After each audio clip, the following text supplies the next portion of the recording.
Stuart Armour on Reclaimed Radio. Getting jiggy with it, Will Smith, and all will be revealed why I'm playing Getting Jiggy with It in a second, because we are about to talk movies with the one, the only, the man, the myth, and some might say the legend. Oh wait, that's me. It's Aaron from Aaron Talks Films. Aaron, how are you, buddy? Nice to see you. Nice to see you too. I'm all flustered now. As I was looking for that thing just now, I've heard something drop and I don't know what it was. Oh, okay. Well, let's hope it's nothing too important. Yeah, I hope it's not a wire or anything that should be connected. Can you hear me? That's the main thing. Sorry, you saying something? Hello? Can anyone hear Aaron? Hello? No, we've got three. The radio. We've got fantastic films to look at this week, and we will reveal why we played Will Smith Getting Jiggy with It at the right moment, I shall say. But how's the week been? What have you been up to? And what's going on in Aaron's world? Do you know what? Nothing. It's so weird at the moment. Like, my wife's just gone back to work, so I'm literally a stay-at-home husband again. Okay. So it's just trying to keep everything under control, trying to homeschool the kids, trying to keep the house clean, and it's not easy, but it's not hard. But at the same time, it's just very, very tiring. Like, I get up when my wife leaves at around 5:30 in the morning, and I normally don't go to bed till about 11, 12 o'clock at night. So by the weekend, I'm just very tired, and it just the whole week just blurs by, and then by the weekend I'm too tired to really do anything. So it's just crazy at the moment. But other than that, it's just well, at least the kids go back next Monday, right? Yeah, but the problem is, the youngest stepdaughter, she goes to school, but my son doesn't. So I have to walk her to school with all the kids, drop her off at school, and then walk home with all the kids, and then start homeschooling my son. So, because we actually took him out of school until all of this is blown over, because he's got quite bad asthma. So we don't want to risk anything. So I still have to be at home with him, but take the other one to school. It's still not going to make my life any easier at all. Well, okay. Well, at least you have one less child, shall we say? But anyway, yesterday was the 25th birthday of Pokemon. I know. It feels weird. It's only 25. That is so strange to me. Like, I grew up with Pokemon. Pokemon was my life when I was a kid, and it was everywhere, and it still is everywhere. It was still such a phenomenon. But the fact that it's only 25 years old is crazy. Sorry, you went phenomenon. Doop. Sorry. Yeah. No, I'm with you. Yeah, it's fine. Just something that I play with friends, so when anyone said, yeah, okay, I'm bringing that onto the radio now. Just headbutted the microphone there. But yeah, 25 years of Pokemon. Did you get involved with the trading card game when you were a kid, like me? Oh yeah, I had so many. I had a big. I mean, you can't see this on the radio, but I had a big thick stack like this. Yeah. Unfortunately, I'm pretty sure my mum accidentally threw them all away, and knowing they are worth a lot of money now. Let's put it that way. They are worth some. My wife collects Pokemon cards now, so she knows how much a lot of them are worth, and all of the originals that I had back in the day would have been worth thousands right now. So, did you have a Charizard? A holographic one, no. A regular one, I did, I think, but even that now will be worth a lot of money. Well, the hologram one goes for about £24,000. I know, it's absolutely ridiculous. A lot of the stuff that I had when I was a kid, I had a lot of the original Ghostbusters toys. I had Teenage Mutant Ninja Turtles toys. I had toys from Batman '89. Like, just crazy the amount of toys that I had, and that they're all worth so much money now. I mean, I wouldn't sell them anyway, but it's just crazy to think how much that's all worth. I know, absolute crazy. So I'm asking everyone, what is their favourite Pokemon, as we're celebrating 25 years of Pokemon. So, Aaron, who is your favourite Pokemon? Basically, because I grew up in that era, the original 150 to me is kind of still the mainstays. I know there's a lot of different ones now, but I still go back to the original. And mainly because I've got the card here. I'm just going to say Charmander because I've got a card. Yeah, it's the only Pokemon card that I have at the moment. My wife has got all the others, but yeah, I don't know. Charmander's just I kind of remember him from the original series, and like the story arc that he goes through is quite interesting. So, and he's a dragon, so it's pretty cool. Well, mine's Ditto. Yes, Ditto. I'm a big fan of Ditto. I don't know why. I think it's just because he's a blob. I think the fact that he can just turn into any Pokemon. I can't remember if he has their powers when he does it, but you know, if you have a Ditto, you have all the Pokemon. He does. He can transform into any Pokemon. Yeah. No, do you know what? That's another reason why I like Ditto, but I completely forgot that that's what his power was. He could manipulate a Pokemon and turn into them. But anyway, Pokemon, great film when it was out. And I actually started the show with the original theme for the TV series of Pokemon to celebrate. It's on Netflix, isn't it? The original series. So like every few months, me and my wife sit down and we watch a few episodes just to kind of relive that, you know, the glory days of when we were young and carefree and didn't have any problems. Now we're not bringing our problems to the station. That's it. No, not marital problems. Not yet. I mean, you know, I meant because let's put it this way: me and Laura had a bit of the chat like that later on in the show as well. We talked about kind of what it was like to be young and just, you know, don't grow up, kids, is what we were kind of saying.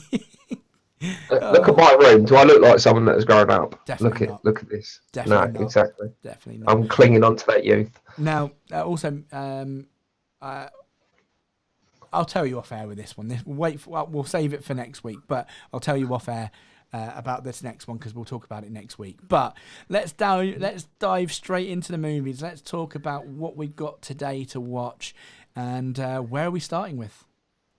We'll start with Bohemian Rhapsody. Again, growing up, I was a massive Queen fan, a huge Freddie Mercury fan. Just the way he lived his life, and he was so carefree, and the music that band released is just it's ageless, and you could still listen to it now and feel like you're in that kind of moment when you first heard their music. It's so good. This movie took a long time to kind of get off the ground. They went through a few production problems, but they finally got to a point where they could make this movie and release it. And it is about the band Queen, but it more focuses on Freddie Mercury's life and, you know, where he started off from up until the last sort of years of his life. It's not 100% factually correct. Now, a lot of people make this complaint about these kind of biopic movies. You know, this one, you had Elton John a few years ago, Johnny Cash even further back. They don't go exactly beat for beat what happened in their lives because they have to make it a bit more theatrical because it's a movie. You know, that's what it is. It's entertainment, and it's just kind of telling you the story of their life. So it's not 100% accurate with kind of dates and facts, but I think just the story and the emotion that you get from this movie, along with the soundtrack, just an incredible soundtrack. And Rami Malek as Freddie Mercury, he embodies him so much, and he does such a great job with the performance, and he becomes Freddie Mercury.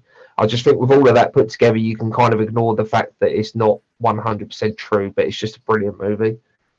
Okay, well, I've got the trailer here for Bohemian Rhapsody, so let's have a watch of it, and then we'll find out what Aaron thinks about it just after this.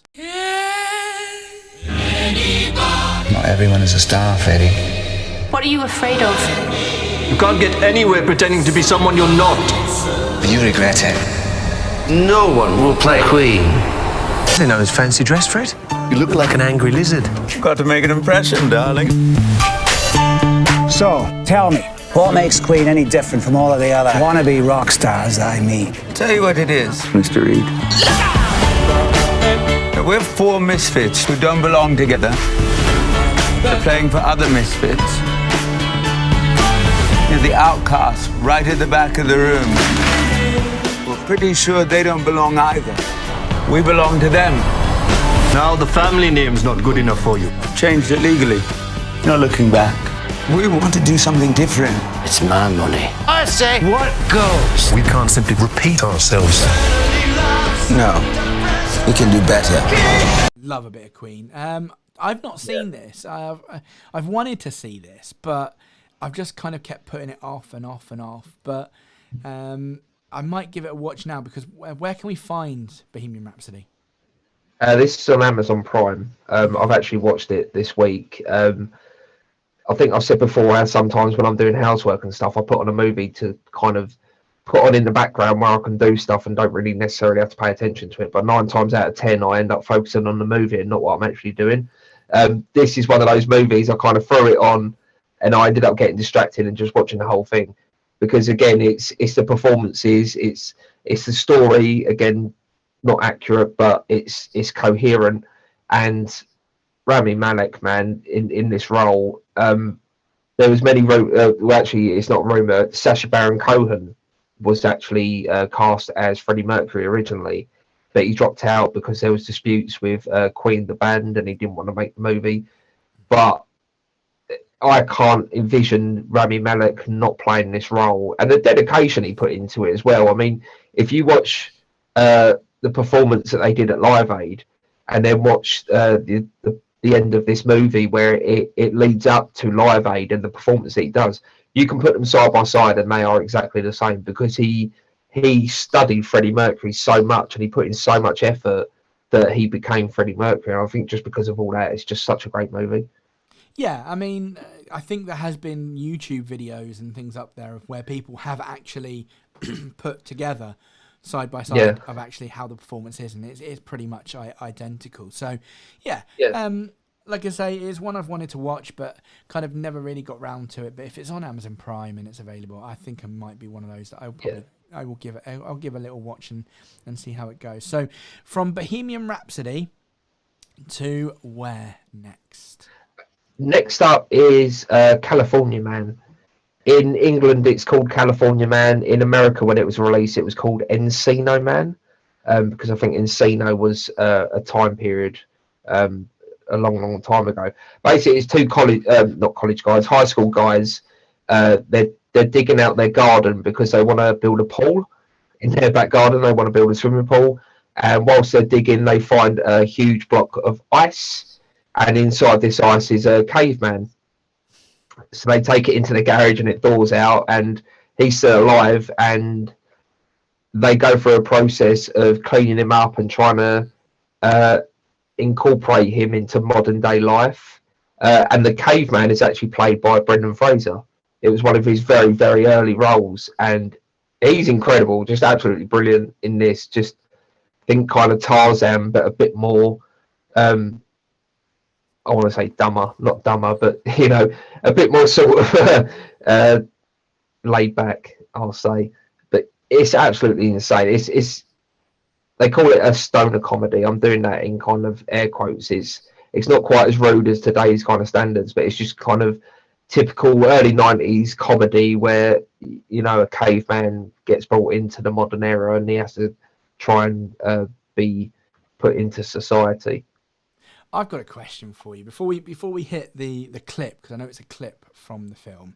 I want to know, what do you class as stoner film? So if I throw a name to you, I just want you to say yes or no to it being a stoner film, right? Yeah. Pineapple Express. Yes, because it's all about drugs, isn't it? So yeah. 40-Year-Old Virgin.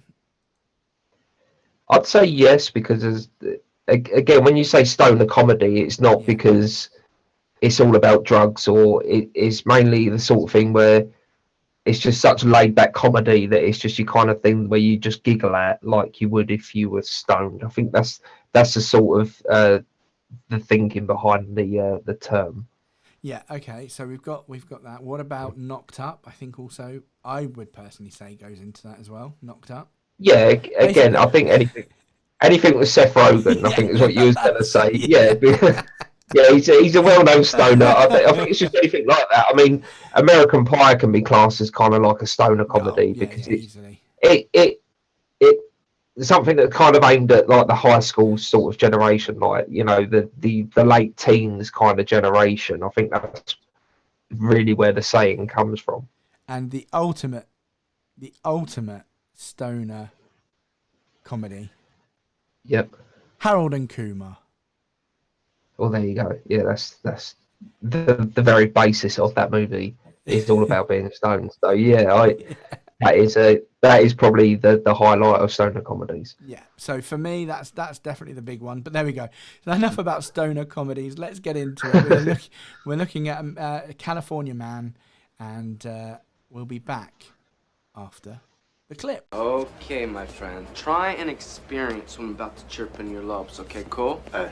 Today, buddy, we're gonna discuss grindage. How to fill the furnace, pack the cheeks, and stuff the gills. Okay? You're probably used to eating twigs, right? But out here in the US of A, buddy, we got something called the 4 basic food groups. And Link, this is not one of them. Oh. Look at what we have here. Dairy group. Milk duds. You hide these under your pillow, bro, so your mom doesn't find them. If she does, you're twigged, buddy. You keep on cruising. Fruit group. Sweet tarts. These are killer, buddy. So citrusy, dude, you'll freak. Keep on cruising. Hi, this is the vegetable group. Vegetable group. Oh, corn nuts. Oh, put them on a pedestal, bro. Look at that. Yeah. Those are kill, huh? Meat group. There we go. Yeah, I mean, yeah, it just abominates the stoner comedy there, and I think you're right. It's something that's just outright giggling, and it's probably, you could imagine when they wrote the script for this, they were probably all high when they wrote that, because that's another thing I associate with a stoner comedy. Like Seth Rogen, all the films that he's in, he's had a hand in it, and you know, with him being a massive stonehead. No, that's not the right saying. Pothead. Sorry, Seth. With him being a massive pothead, he was probably writing this going, this is funny. And to be fair, exactly, you don't need to take drugs to still find it funny. So, yeah. Exactly. Yeah, it's just the kind of just that generational kind of thing, isn't it? Like I say, you find it funny, even though you can assume the sort of state that they were in while they wrote it, and you know, you can see why they found it funny, but also you can find it funny yourself because they are funny movies. And in that clip, obviously, they had Pauly Shore, who in the 90s was kind of, he was everywhere. You know, Pauly Shore was just a massive name, and I'm not 100% sure if he is a stoner, but he definitely acts and looks like one. I don't want to, not in a rude way, I'm not, you know, pigeonholing him, but he does very much act like one. Fair enough. Okay, where can we find California Man? That is on Disney Plus, Star. Okay. I actually messaged you at the beginning of the week because Disney Plus have released their new kind of section. It's called Star, and it's where all of the adult sort of stuff is. So it's got your Die Hards, it's got this California Man, it's got horror movies on there, it's got Signs and movies like that. It's all of the movies that they kind of bought out. A lot of it is Fox movies, right, that they bought Fox, the company, so they have all of their movie rights. So they've put them on this new section of Disney Plus, which is called Star. Well, why don't, and I understand obviously that Disney Plus is obviously a bigger brand, and probably you don't associate Fox with Disney Plus. Why don't they do a streaming service called Fox Cinema or something like that, for Fox Movies? But if you have a Disney Plus subscription, you can watch it, because then you can kind of differentiate the two. I know they've kind of done it with Star, but kind of make it a standalone kind of product. I think basically because once Disney bought them out, they kind of want to stamp that out and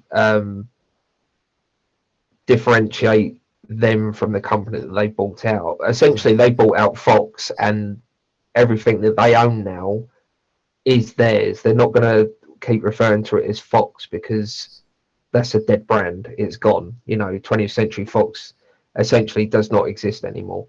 So everything that was made under that banner is now under Disney. It's the same with Marvel, the same with Star Wars. They are all Disney movies, even though Star Wars originally were made under the Lucasfilm, and Marvel was originally made, you know, under Marvel, but now it's all owned by Disney. They are all Disney movies. Okay, so am I right in thinking then, because wasn't The Simpsons 21st Century Fox? Yes, and now they're owned by Disney. Simpsons is on there. Family Guy is on Disney Plus Star. No. So what? So Yeah, basically, the Simpsons are now Disneyfied. yeah, it's all owned by Disney now. So That's yeah, mental. it's That's mental. go and get Disney Plus. It's I think it's like $4.99 a month, and it's got so much on there. Like I say, and series as well. Yep, Family Guy is on there. American Dad. There's some others on there. I was looking at it this week. There's just so much content. I was kind of overwhelmed with it all. I don't know where to start with it, or if I'm honest. No, that's fair. Okay, so from California Man, we're going to talk about your third film, which obviously is the film where you do 10 fascinating facts about an actor, which you can find on your YouTube channel. So it's Aaron Talks Films. Head over to YouTube, type Aaron Talks Films. You can find 10 fascinating facts about this actor. I've kind of given you a clue to who it was at the start of the segment. So if you were paying attention, you'll know what it is, or who it is, shall we say. And I will let Aaron do the rest. But before he does, don't forget, when you're on Aaron Talks Films on YouTube, don't forget to hit the subscribe button, hit the notification bell so you get his latest drops of his videos. Aaron, take it away. Who is your 10 fascinating facts about? That's Fresh Prince himself, Will Smith. A Big Willie, as well as he likes to be referred. Will Smith. Why didn't I play the Fresh Prince of Bel-Air theme? That would have been more comical. I don't know. But I played Getting Jiggy With It, and that was a good enough song. Yeah, I mean they're all iconic Will Smith songs, aren't they? I mean, I think everyone knows the Fresh Prince song. Everyone knows the words. Everyone knows it. Even my daughter knows it, and she's like 15. It's just crazy that something from the early 90s has just gone over into completely different generations, and a lot of that is due to Will Smith, his staying power. He started Fresh Prince when he was about 18. He was very green. He really didn't know what he was doing, but he jumped into it head first, and now he's one of the highest paid, if not the highest paid actor in Hollywood. Yep. So, and I did manage to watch the video before the show, so I know some of the facts, and one of them, which I didn't know and was very fascinating, was the lip. So one of the facts that Aaron's kind of given us, and spoiler alert for people on the film that want to watch Aaron's 10 fascinating facts. This is one of them. So he learned the script for the whole show. So he learned every character's lines, and when he's in a scene, you can actually see him mouthing that character's line. Yeah. I found that astounding. It took me forever to find a clip, because there are so many. But for whatever reason, I've seen hundreds of these. For whatever reason, like yesterday when I'm trying to get all these videos together, I couldn't find one anywhere. But yeah, it was his first acting gig, and he didn't want to do a bad job. He didn't want to ruin it, so he jumped in head first, like I said, and he memorised the whole script, because I think it's a case of he needs to know when his line is coming. He needs to know when his mark is and things like that. So if he knew what everyone else's lines were, he knew when they finished and when his would begin. But yeah, like you said, if you look very closely, you can see him mouthing the words because he's talking along with them. And he actually got pulled to one side during filming, and everyone kind of said, "Stop doing it because we can see you doing it." There was a big reunion of Fresh Prince last year, and this is actually brought up in that reunion. And they all found it very funny, but it's very annoying at the same time, because they're watching him acting to him, and they can see him talking. So and you're doing the same. It's very annoying, funny but annoying. Yeah, but the thing is, I don't know. This isn't scripted, so. Oh no, that's the thing. It's just.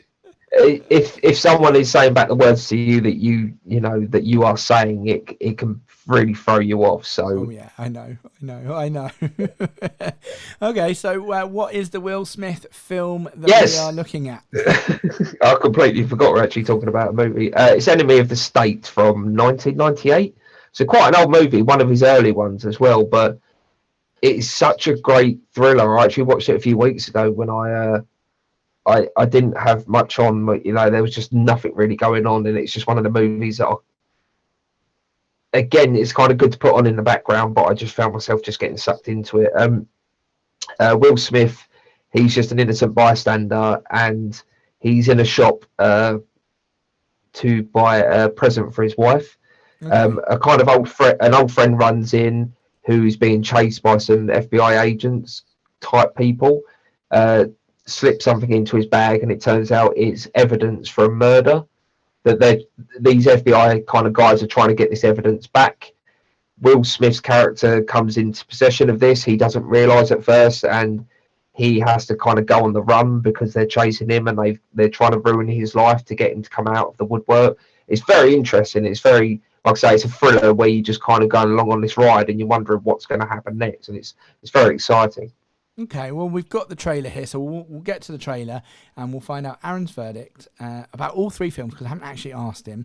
We'll find out where it is, and we'll crack on from there. So here is the trailer. Yeah, so Julie, I'm going to finish up my Christmas shopping. Hey, do chicks dig lingerie? Hi. Hey, hi. What size? Yeah, right. She's a 6. What about cup size? I'm sorry? Oh, she's way bigger than that. I mean, not noticeably. Help me. Robert Clayton Dean. He's a DC labor attorney. Take us around to the other side. Focus on the drop. Is it a tape? A powerful man has been murdered. Holy. A hidden camera recorded the crime. None of this goes beyond us. We don't need any more problems, do we? An innocent bystander Are those my Christmas presents? In your dreams, buddy. Dad. was given the evidence. We have reason to believe that Mr. Zavitz may have passed sensitive materials to you. No, he didn't pass me anything. How did you happen to be at Ruby's today? I was shopping for some lingerie. That's still legal, isn't it? For your wife? No, I was picking something up for myself. I do a little cross-dressing on the weekends. Let's get into his life. So there we go. That was the Will Smith film. I've forgotten the name of it already because we were Enemy of the State. Enemy of the State. There we go. There we go. So where can we find this on the streaming services? Again, this is on Disney Plus on Star. Yeah, like I say, when I was going through it this week, I was just amazed by the choices. And as I was going through, I came across this movie. Like I say, I watched it just a few weeks ago, and I thought this is an absolutely brilliant movie. And Will Smith is a great person for me to kind of put my video around on YouTube. So that's why I selected the movie. I actually selected the movie before I selected the actor to do. But Will Smith is such an icon. I was going to end up making a video about him eventually anyway, so I just thought, why not this week? Of course. So where can we find this once again? Disney Plus on the Star. On Star. On Okay, this. Okay, so we've got 2 stars and 1 Prime. Yep. What did you think of the Bohemian Rhapsody? Good, great, or bad? It's great, brilliant. All 3 of these movies are great. They're great all in their own way. They're completely different movies, but every single one you can get something out of. So yeah, absolutely brilliant. Perfect. Okay, amazing. Kyle's been in contact. He said that Prince Harry, the Prince of Sussex, Prince Harry, sang the Fresh Prince theme on telly this week on the James Corden show in the States on the open top bus he had. Really? Yeah. Wow. Again, it's such an iconic piece of music, isn't it? Even Prince Harry knows it. Yeah, exactly, because he's a Fresh Prince. He is a Fresh Prince. Cool. Well, literally is, isn't he? Because he's out in the States now, so he's definitely a Fresh There you Prince. go. But yeah. So before we let you go, is there any other news from Hollywood that we should know from? If not, I've got something I want to tell you. Just one really quick piece. Justice League, the Zack Snyder version of Justice League that was going to HBO Max, and it was supposed to be 4 1-hour parts, like a TV show. That's not the case. It's going to be a 4-hour movie. And if it is to be released in cinemas, after around the 2-hour mark, they're going to have a half an hour intermission at most cinemas. Okay. Yeah, because it's a 4-hour movie, which I think is insane, but I'm kind of looking forward to it. I'm not going to lie. I'm not going to go to the cinema and watch it. I'm going to find some way of getting HBO Max and watching it there, but Sure. 4 hours. 4 hours worth of Batman. What more do you want? No, of course. Okay. Well, on that, I've got a bit of film news for you. I don't know if you've heard about this, But you had a biopic on today with Bohemian Rhapsody. Yeah. Have you heard that Robbie Williams is next to get a biopic? Okay. He didn't look impressed with that, but I mean, I like Robbie Williams. Don't get me wrong. I used to listen to his music. I think he's a great entertainer. He's not a great singer, but he encapsulates what you want from an entertainer, and he is that. And I guess, yeah, he kind of grew up in that 90s Britpop era, so he will have a very interesting story. So actually, yeah, do you know what? I'm on board for that.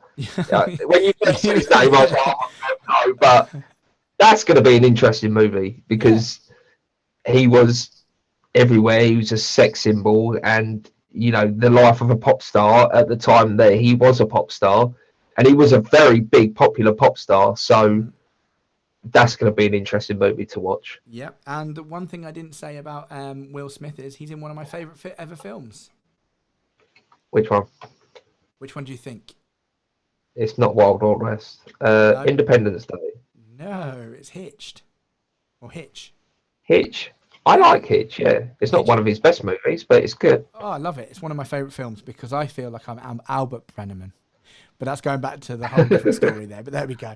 Aaron, it has been a pleasure. Don't forget, head over to Aaron Talks Films, where you can catch all the latest goings on there. Film reviews, film quizzes, and the 10 fascinating facts about Will Smith, who is our kind of main actor of the day, I believe. Aaron, can we do it all again next week? Definitely. Can't wait. Absolutely Perfect. Can't wait. Perfect. There we go. That was Aaron from Aaron Talks Films.